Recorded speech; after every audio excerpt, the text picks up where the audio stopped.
Durante la época de la esclavitud en Estados Unidos, muchas amas blancas de las plantaciones observaban a los esclavos negros que trabajaban en sus campos. Estos esclavos, conocidos por su fuerza, resistencia y carisma, a menudo llamaban la atención de sus amas. Las mujeres blancas no podían evitar sentir una atracción oculta hacia ellos, aunque tales sentimientos quedaban profundamente disimulados. En sus fantasías, se preguntaban si podrían casarse con hombres así si fueran blancos. Sin embargo, dadas las normas raciales y sociales de la época, cualquier matrimonio entre mujeres blancas y esclavos negros estaba estrictamente prohibido por la sociedad. A pesar de estas limitaciones, el inmenso poder y autoridad que detentaban las amantes blancas les permitía utilizar a sus esclavos como quisieran, movidas por sus deseos personales. Los dueños de las plantaciones ejercían su control sobre cientos de esclavos negros que trabajaban incansablemente en los campos de algodón. El esfuerzo físico constante fortalecía los cuerpos de los esclavos, haciéndolos aún más atractivos a los ojos de sus amas. En el contexto de aislamiento y aburrimiento que vivían muchas mujeres blancas en las plantaciones, a menudo buscaban salidas para sus emociones reprimidas. Estas mujeres empezaron a ver a sus esclavos como algo más que simples trabajadores. Para ellas, los esclavos representaban no solo la fuerza física, sino también una manifestación del poder masculino que podían utilizar para satisfacer sus deseos secretos.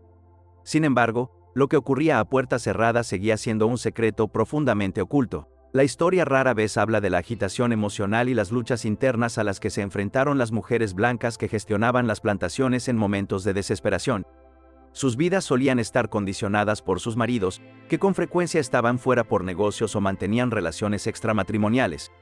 Las amantes solían encontrarse emocionalmente aisladas y solas. En ese aislamiento, muchas dirigían su atención a sus esclavos negros como fuente de consuelo.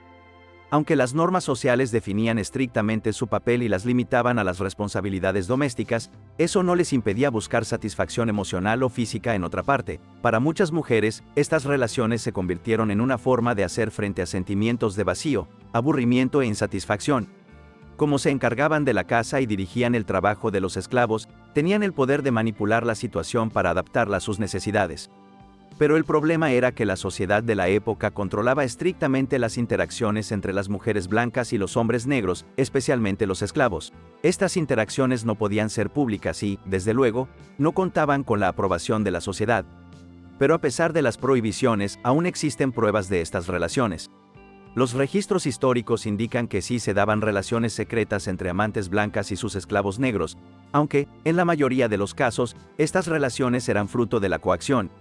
La posición del esclavo siempre implicaba una sumisión total a sus dueños, lo que los hacía extremadamente vulnerables a la manipulación y el abuso de quienes detentaban el poder. Muchas amas utilizaban su estatus y autoridad para ascender a sus esclavos favoritos a puestos que les permitieran estar más cerca de ellas.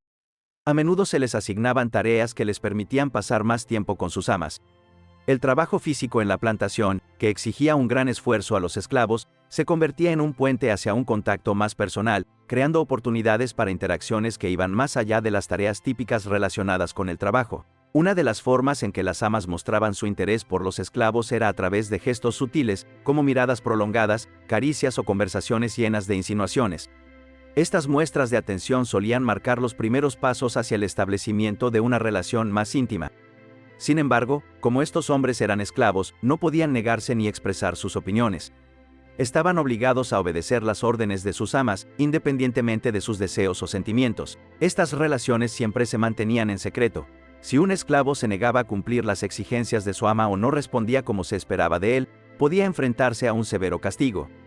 El castigo por desobediencia podía ser brutal, y una acusación de comportamiento inapropiado con una mujer blanca podía llevar a la ejecución del esclavo.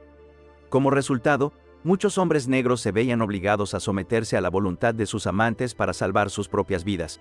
El secreto que rodeaba a estas relaciones era esencial para garantizar que sus maridos y la sociedad en general permanecieran ajenos a lo que ocurría. Las amas ocultaban sus acciones no solo a sus maridos, sino incluso a sus amigos y conocidos, ya que las revelaciones podían ser motivo de escándalo. En algunos casos, las mujeres blancas se unían y varias amas presionaban conjuntamente a los esclavos para que cumplieran sus deseos. Para los hombres negros, estas situaciones eran humillantes y peligrosas, ya que no podían resistir el poder combinado de sus amantes. Además de la coerción física, algunas amas recurrían a la manipulación, pidiendo a las esclavas que desempeñaran los papeles de sus maridos. Con ello no solo intentaban satisfacer sus necesidades, sino también crear una ilusión de control sobre la situación. Obligar a las esclavas a representar papeles añadía un elemento de manipulación psicológica, con el que las mujeres pretendían afirmar su posición dominante sin salirse de los límites de las normas sociales. Para ocultar estas relaciones de miradas indiscretas, algunas amas incluso construían pequeñas cabañas en sus plantaciones, donde podían reunirse con sus esclavas elegidas. Estos escondites se ocultaban a los demás y servían de refugio secreto para sus encuentros ilícitos. A pesar del aparente secretismo de estas relaciones, los riesgos para los esclavos eran inmensos. Si alguien descubría estos encuentros, las consecuencias para los negros serían catastróficas. Con el tiempo, algunas amas desarrollaron vínculos emocionales con sus esclavos. Estas relaciones se complicaron aún más cuando empezaron a surgir emociones como los celos. Las amas podían volverse posesivas si sus esclavos mostraban interés por otras mujeres, lo que creaba conflictos adicionales. Sin embargo, los esclavos implicados en este tipo de relaciones se enfrentaban a la condena no solo de la sociedad blanca, sino también de sus compañeros. Su posición creaba envidia y hostilidad, debilitando los lazos dentro de la comunidad esclava. Para muchos, era otra forma de humillación a la que se veían sometidos, incapaces de protegerse. En algunos casos, estas relaciones dieron lugar al nacimiento de hijos. Los niños mestizos nacidos de esas uniones solían ser marginados, no aceptados ni por la comunidad blanca ni por la negra. Muchos de estos niños eran vendidos, separados de sus madres y condenados a una vida de penurias. Así pues, las relaciones íntimas entre las amantes blancas y los esclavos negros simbolizaban el extremo desequilibrio de poder y la explotación inherentes al sistema de esclavitud. Estas relaciones se caracterizaban por la coacción, la desigualdad y la violación de los límites personales, dejando profundas cicatrices en la historia de la esclavitud.